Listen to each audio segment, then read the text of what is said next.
you're a competitive athlete, you learn very quickly how strong you are or how energetic you are, all of those things. But it could very well be that there's a lot of people who have an equally as good a body as you have, that performs just as well, that is as muscular, let's say in bodybuilding, has exactly the same kind of proportions and all of those things.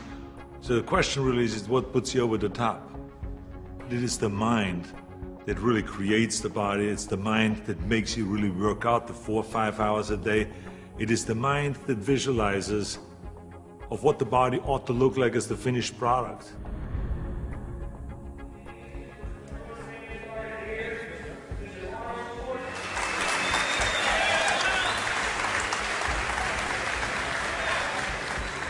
Hello everybody. For the last 2 years, I've been doing exhibitions like this all over California in various institutions and prisons and hospitals and so on. And I've been having a great time, and it's a very satisfying thing for me to do, to spend one day every month to come to one of those places and to help the guys with their training and so on. When I used to do seminars on how to become a champion, I would always ask people, why do you want to be a champion? Or what do you want to accomplish? Why are you training?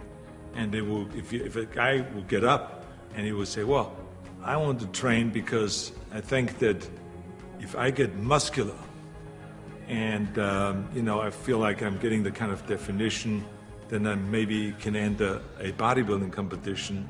I said, sit down. I said, if you think this way, you're going to be a loser. You're never going to make it because there's no maybe.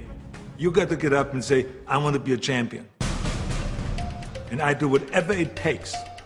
The amount of hours it takes, the posing, the this, the that, the visualization, looking at training footage, looking at motivational books, reading this, reading, whatever it takes, I would do. That's the answer I want to hear from you. You can detect right away those that are going to be shaky and that will fall behind and they will not go all the way, and those that are very hungry. And that hunger you have to develop because you have to create a goal for yourself, whatever that may be, a short-term goal and a long-term goal, and you got to go after that. And if you do not see it, and if you do not believe it, who else will? The body is very important, but the mind is more important than the body. You have to visualize what that body ought to look like in order to make it win, because that's what creates then the will that you need to go to the gym every day. The will that makes you go into the 4 reps, the will that makes you go beyond when you do your 500-pound reps in the squats and you can't do another rep and your body is shaking. It's the will that makes you go one more time down and struggle up one more time. And so it's all of this, so the mental aspect that motivates you and that makes the difference between you being in the gym full of joy and looking forward to doing that extra rep and looking forward to doing those extra 100 reps in the sit-ups and working past the pain barriers. That all is the mind. That's not the body. So this is why I think the body is very important, but the mind is more important than the body. So you got to go to the gym and feel like every rep that you do is getting you one step closer to that goal, to make that vision that you have turn into reality. And that's why when you look at pumping iron, for instance, you can see that we always had great joy in the gymnasium. And people always were saying, why would you laugh and have a good time? You're working at 5 hours. Well, we did because I knew that every workout, every 5 hours will get me closer to becoming the Mr. Olympia or the Mr. Universe or the Mr. World and all those things. And I think that if you think that along the way you're not going to fail, then you're blind.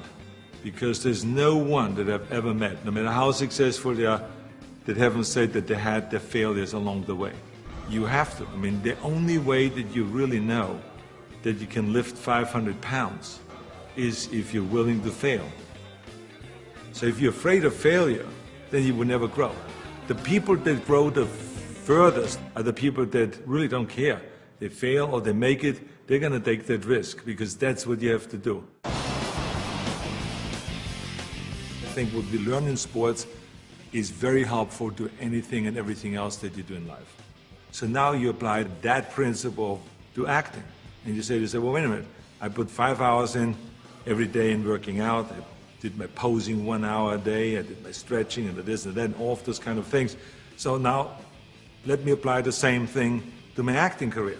Let's go to acting class every day. Let's go and work on the accent, the same amount of time, with the same will, and let's visualize what am I shooting for? Okay, I want to be another Clint Eastwood. I want to be another John Wayne. I want to be another Kirk Douglas, all those great heroes that I admired as a kid. So that's what I'm going after. And that same principle works, even though there's so many people around that say, no, you will never make it because you have an accent, your body is too big, and your name Schnitzel or whatever, who can pronounce that? But you know. It doesn't matter if anyone else knows and if anyone else believes in it, but you know. And that you know that principle of visualizing yourself as a star will work, and all you have to do now is go towards that vision. I've retired from bodybuilding in 1975, and I signed a series of Conan movies. Here I was, big studio behind you, budget $20 million, of course, which was in those days is an equivalent of today, $150 million. I was going to Australia to be a judge at the Mr. Olympia competition. But then all of a sudden, I thought, I should compete.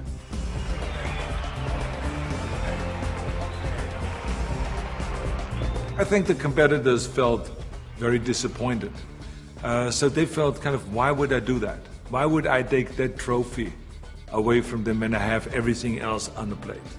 And so I think there was disappointment there. And, I just felt, well, that's something that I need to do. I felt very strongly about it, and so I competed. So now you apply that principle in my political career. This historic election has come about because there's a tremendous disconnect between the people of California and the leaders of California. I'm running for governor to lead a movement for change. I want to be the people's governor. I will work honestly, without fear or favor, to do what is right for all Californians. Join Arnold and let's bring California back. People see me as a big action hero on the screen, and they expect the same kind of bigger-than-life action in reality. That's why in my political career, people always say to me, well, but this is politically risky to go and start, for instance, talking about prison reform. People don't want to go and even talk about that.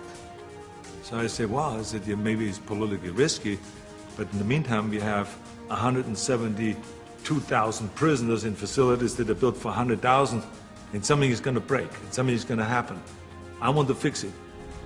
I feel very strong that I can bring people together. I feel very strong that I could unite Democrats and Republicans, all of those things. And I knew exactly what needed to be done to turn the economy around, to bring jobs back, to bring businesses back, to reform, workers' compensation, and to do all of those things. I knew there's certain things that we have to do to turn the economy around and to make people in California feel like that this is, in fact, a golden state. And true enough, after I have announced, and after I ran, and after I won, all of the things that I've planned became a reality. I always use bodybuilding as an example for a lot of things that I do. If it is talking about the budget, if it's talking about the environment, if it's talking about prison reform, somehow I always get in my experience of what I've learned in bodybuilding and then somehow tie it in of what I'm doing today. I have learned a tremendous amount, and every day still is a learning experience.